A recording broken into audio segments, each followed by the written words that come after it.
Assalamualaikum warahmatullahi wabarakatuh. Puji syukur marilah sama-sama kita ucapkan atas kehadiran Allah SWT yang mana beliau telah melimpahkan rahmat dan karunia-Nya kepada kita semua, sehingga kita telah dapat melaksanakan perkuliahan melalui via Zoom ini. Baiklah, di sini kami akan mempresentasikan materi yaitu getaran dan gelombang dengan dosen pengambil Ibu Tuti Lestari, SSI, MSI.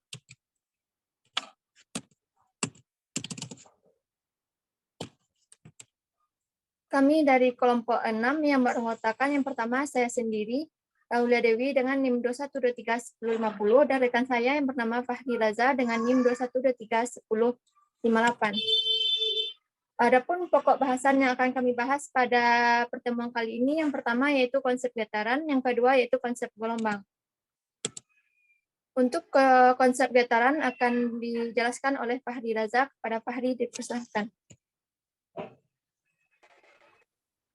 Baik, terima kasih kepada moderator.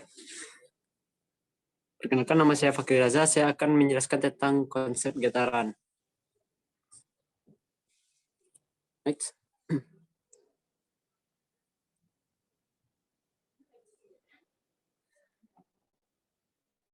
Getaran adalah gerak bolak-balik suatu benda pada suatu lintasan yang memiliki satu posisi kesetimbangan. Jika gerak ini berlangsung secara periodik atau berulang secara teratur, maka dikenal sebagai gerak harmonik sederhana atau GHS. Yang mana getaran yaitu suatu gerak disebut sebagai GHS jika percepatan benda tersebut berbanding lurus dan arahnya berlawanan dengan simpangan. Di sini selanjutnya itu jenis-jenis getaran yang mana terbagi atas dua jenis getaran, yaitu getaran bebas dan getaran paksa. Yang mana getaran bebas adalah getaran yang terjadi jika sistem berosilasi karena bekerjanya yang ada dalam sistem itu sendiri dan jika ada gaya luas yang bekerja. Selanjutnya itu getaran paksa, yang mana getaran yang terjadi karena rangsangan gaya luar. Jika rangsangan tersebut berosilasi, maka sistem dipaksa untuk bergetar pada frekuensi rangsangan.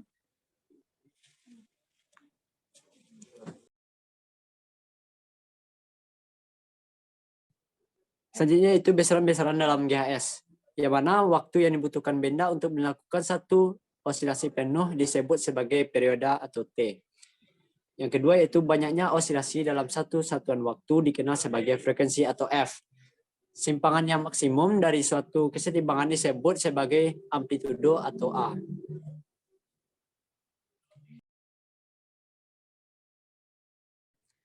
Terdapat rumus getaran, yang mana rumus getaran ini yaitu untuk mencari periode getaran atau waktu yang diperlukan untuk melakukan satu getaran, yaitu T sama dengan T per N, T kecil per N.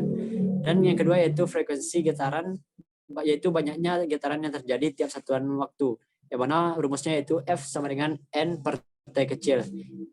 Yang mana hubungan periode dengan frekuensi yaitu F sama dengan 1 per T. Yang mana keterangannya yaitu T yaitu periode dengan satuan second, F yaitu frekuensi dengan satuan hertz, T dengan yaitu selang waktu atau dengan satuan sekon, dan N yaitu jumlah getaran. Sekian penjelasan saya kembalikan kepada moderator.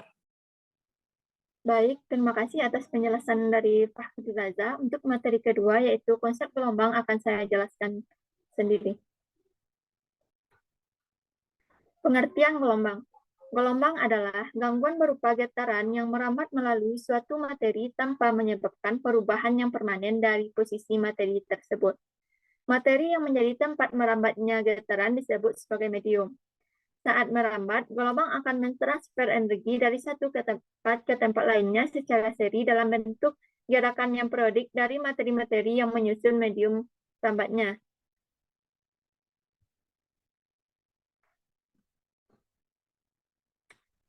Gerakan materi-materi medium terjadi secara berkelompok saat membentuk gelombang.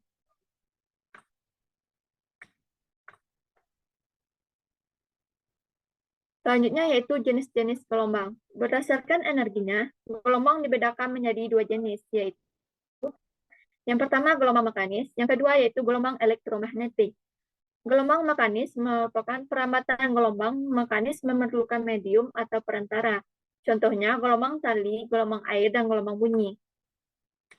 Yang kedua yaitu gelombang elektromagnetik, yaitu perambatan tidak memerlukan medium, contohnya gelombang cahaya. Berdasarkan arah melambatnya, gelombang dibedakan menjadi dua jenis, yaitu yang pertama gelombang transversal, yaitu partikel medium bergerak tegak lurus terhadap arah lambatnya, seperti yang kita lihat pada gambar di samping ini. Gelombang transversal hanya terjadi pada medium padat karena partikel medium harus dapat menarik partikel di belakangnya untuk merambat. Yang kedua yaitu gelombang longitudinal. Partikel medium bergerak secara paralel terhadap arah rambatnya. Dapat terjadi di semua medium karena partikel medium hanya perlu melakukan dorongan terhadap partikel di depan atau di belakangnya. Seperti yang dapat kita lihat pada gambar di samping ini. Besaran-besaran gelombang. Yang pertama ada amplitudo dengan lambang A, yaitu simpangan maksimum yang dicapai suatu partikel dari titik kesetimbangannya dengan satuan M. Yang kedua yaitu panjang gelombang atau lambda, yaitu jarak antara posisi kemunculan satu bagian gelombang ke bagian gelombang yang sama pada kemunculan berikutnya secara berurutan. Satu lambda yaitu sama dengan satu gelombang utuh, yang mana gelombang utuh ini terdiri dari satu bukit dan satu lembah. Yang ketiga yaitu frekuensi dengan lambang F, yaitu banyaknya gelombang yang terjadi dalam satu satuan waktu dengan satuan Hz. Selanjutnya yaitu periode dengan lambang P, yaitu waktu yang dibutuhkan medium untuk melakukan satu gerakan penuh, satu gelombang penuh dengan satuan S. Yang selanjutnya yaitu cepat rambat gelombang dengan lambang V, yaitu rata-rata pergerakan gelombang pada medium setiap satuan waktu dengan satuan meter per second.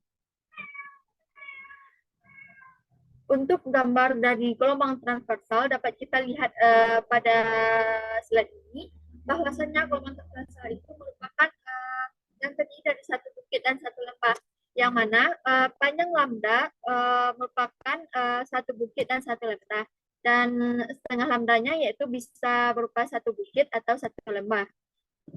Yang kedua yaitu gelombang longitudinal.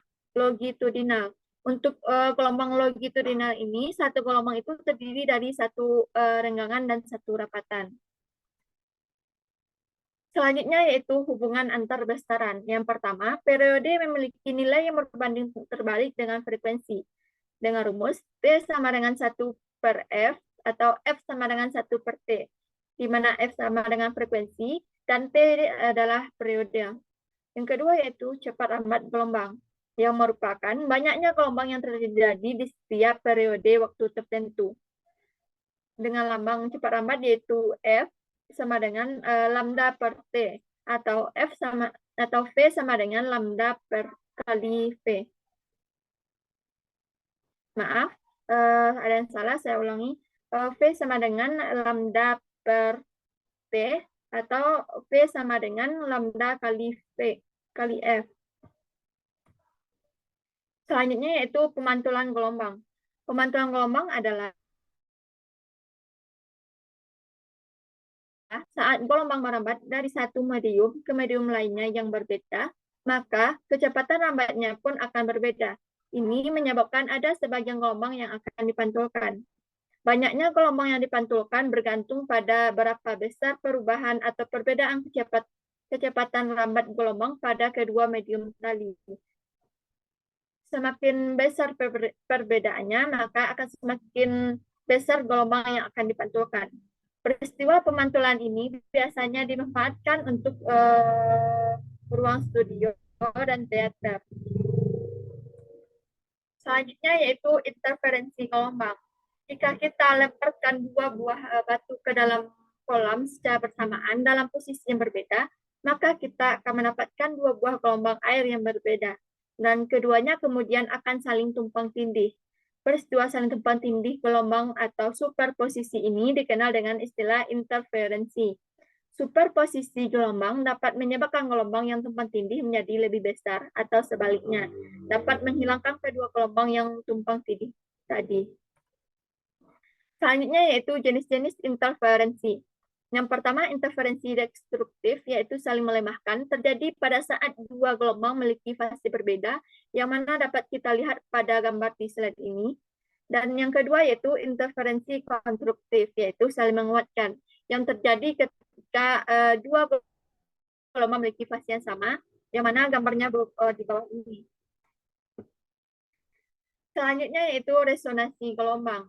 Resonansi terjadi jika frekuensi alam osilator atau benda yang menimbulkan terjadinya osilasi digunakan oleh osilator dari luar dengan frekuensi yang sama atau hampir sama, sehingga sistem akan berisolasi dengan suatu amplitudo yang jauh lebih besar. Contohnya bermain ayunan. Selanjutnya yaitu gelombang berdiri. Bila gelombang-gelombang terbatas di dalam ruang, seperti gitar, piano, dan lain-lain, maka akan ada pantulan gelombang pada kedua ujungnya, sehingga akan ada gelombang-gelombang yang bergerak pada kedua arah. Gelombang-gelombang ini bergabung menurut prinsip superposisi. Untuk suatu tali yang ditinjau, ada frekuensi tertentu yang superposisinya menghasilkan pola getaran stasioner atau tetap.